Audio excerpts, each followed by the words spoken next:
اسلامی تاریخ ایک معتمد ذریعے سے ہمارے پاس پہنچی ہے۔ قرآن و سنت سینہ بسینہ ہمارے پاس پہنچی ہے، اور اس کے ساتھ جو ہمارے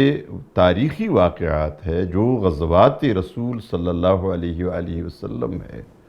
اور انبیاء کرام کے جتنے واقعات ہے، تو ظاہر بات ہے اس کا سورس قرآن کریم ہے۔ پھر قصص القرآن کے ماہرین نے ان قصص کو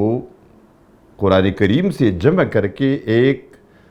ترتیب دی ہے، اور ترتیب سے وہ قصہ پوری ایک کہانی انہوں نے بیان کی ہے جس میں عبرت ہے، سبق ہے۔ لیکن قرآن کے اندر پڑھنے کی بجائے، یا قصص القرآن کے اندر پڑھنے کی بجائے، یا اپنی تاریخ کو پڑھنے کی بجائے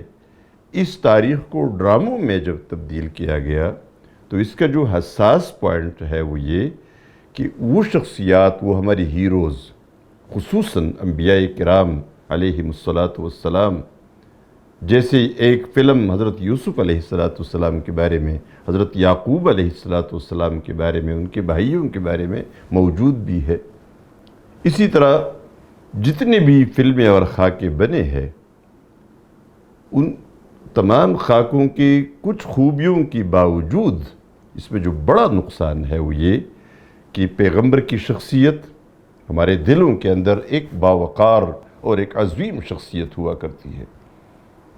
جو بھی قصص القرآن کو قرآن میں پڑھتے ہیں،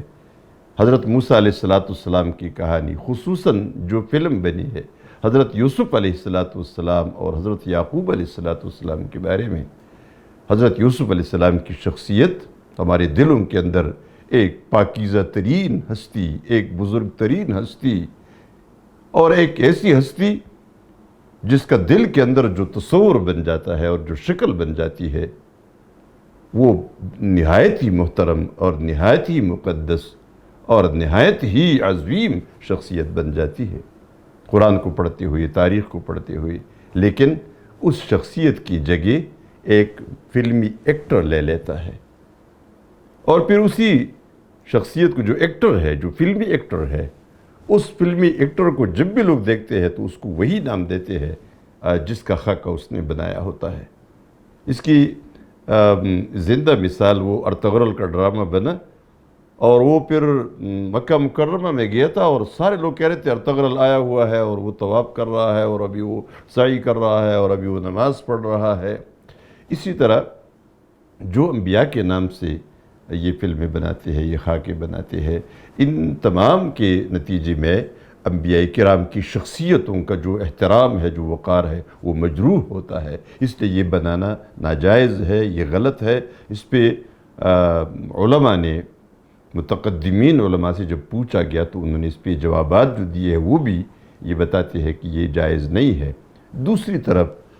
جو لوگ یہ بناتے ہیں، اب ظاہر بات ہے وہ ہمارے کنٹرول میں تو نہیں ہے جنہوں نے بنائے ہیں، لیکن ان خاکوں کو دیکھنا